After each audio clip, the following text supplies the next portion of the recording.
gini marti ma to twale ka ti baj so no baj ti ka ngwe miara yab wang baj aket chim ki wang baj woko pian pa miero ngat mo be the immediate neighbor mier po niang ne ti we ero yamo ki woko kan be tek food watika mete anyim kon mera Kiddy face ma en tiro nyeni wood wall kilama George moche koni we have po yele chen eno no tiga tete walok mabejo kuno wan bene food watika met an chala did ben antiga mete kipenyo en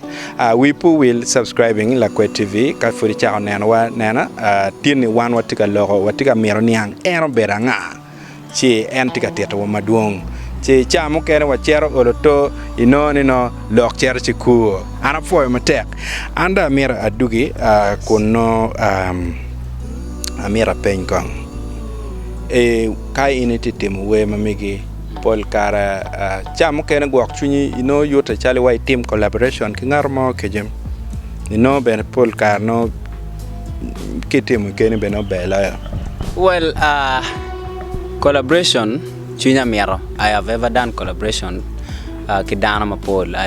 have recently I think about a year ago atimo we achiel ki gospel artist Mati Central kujagiloni Kupi Blai. Yeah, people know him so much that side of Kampala and other parts of the world. Yeah, watimo collabo we magiloni la loyo and the video is there on YouTube. You can yeah, that is better. YouTube channel mamigi nyengo. I want you guys to subscribe. Timbe subscribing channel pa face. Yeah, YouTube mamega she married searching Kiddy face UG representing Uganda. Yeah. For pages Facebook mamega, Facebook page mamega kiluo when Kiddy face UG and then Facebook profile mamega kiluo Kiddy face no ma ka ini yabo bene chitu neno chial ma ini ngeo yeah. Timbe look kare kidong bene beta neno jema mega kidi subscribing wipo will ni enoni en yo chel ma in bera matielo kiko en chalo dano manoti music yes an amer daga mete kila peny ma megwa mapat ki bero chalo dano ma choy wene kekene si gwa onyo wero itimo ngamo kene kidong ma food peano e ugamali enoni gwakonyo tingech mo ma inino ika puonye mo ma inino ilok me gwakonyo choy we ki we bena chala were ibino puonye mo gwaki karangech puonye mo mani achiel gangkwan mi puonyo we nyo choy we pere mapat ke kiet ngej makinywala kwede yeah jemi mokana madong anatimo maybe to come to the question jemi mapat ma anatimo tutwale mabo ki music pere bien I am doing music production yeah mapat ke choy we ki we atimo bene music production producing we palo we yeah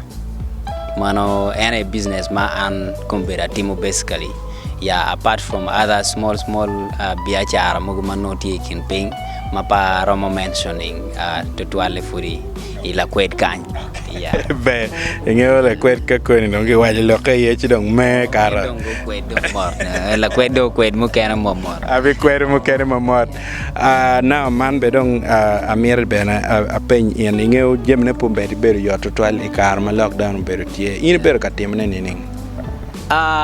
actually kija palo ba tima laj tutwal kuona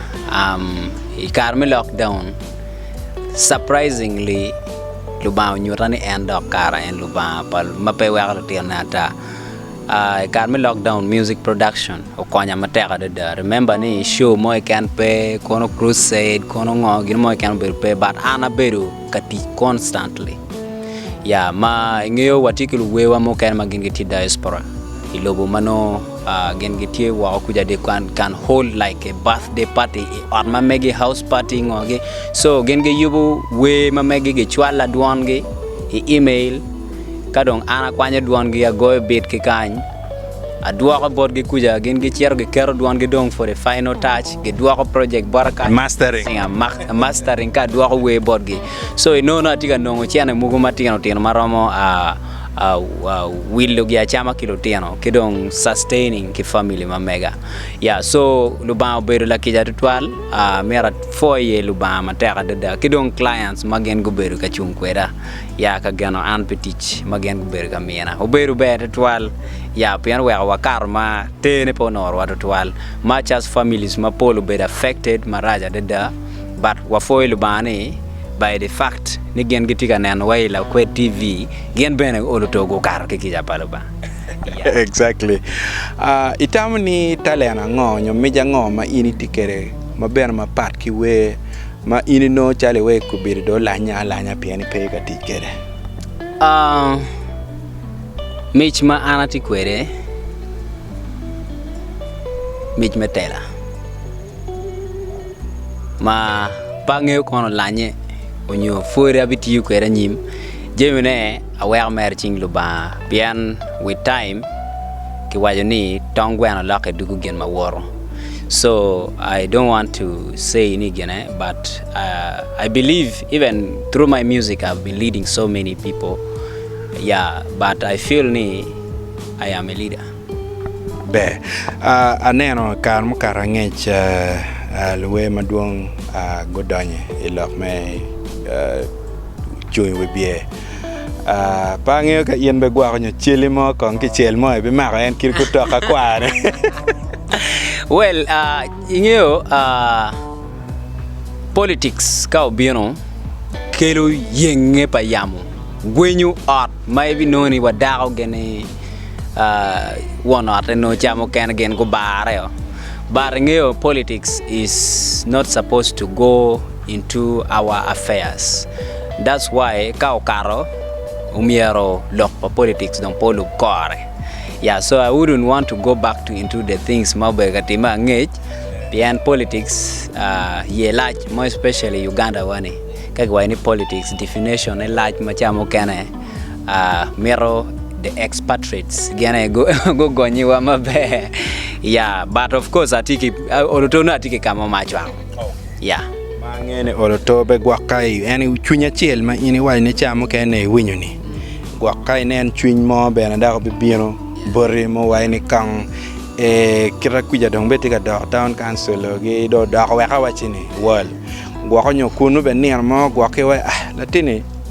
tigi mit metela kong be niar mo ko bien ko be ta leken dano angeni bena oloto kong ka chunyu bieno olo in be war ne well ingeo jemine mo kana bieno ki mwaka so kirma latin tamo kwere parke kirma la dir tamo kwere karma tiri uno atamo machala tiena tamo loka cherga tuke kweugi tamo loka cherga ngoy karma fute manoka tamo no miara bedla we achako wero we mo kana ni o kamo kenyu diru kitegi ki ngej ping money and tiro bieno I begin to dispute my childhood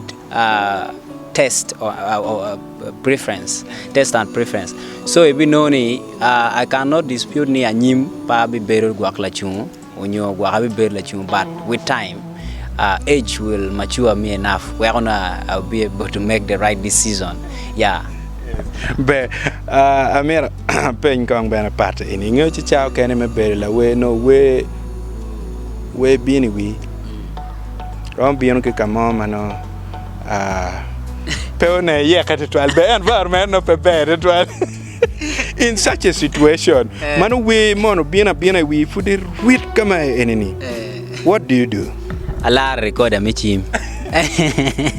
ala recorder michim pian ingeo tune mabino go naturally mape no yupe tune en bino tune manote very unique and it's sweet so kai we go rwen chamo ken nyiglo we be po nyiglo ento tune chane mano timo accompaniment money mo we gino be mabeni be rwen matwala petame pedugu so kerida ti ba gini marti matwale kati baj so no baj tiga ngwe miara yab wang baj aket tim ki wang baj woko pian pa mer ngat mo be the immediate neighbor mer phone yang ne ti we ero yamo ki wo kan be tek So if you know ni ati nguru tune na money yamo baby do. But mother no dong kwar mo no dong maka do tiga meditating kamo mano ati get quiet achako yeko dong tune na jira I can record it again.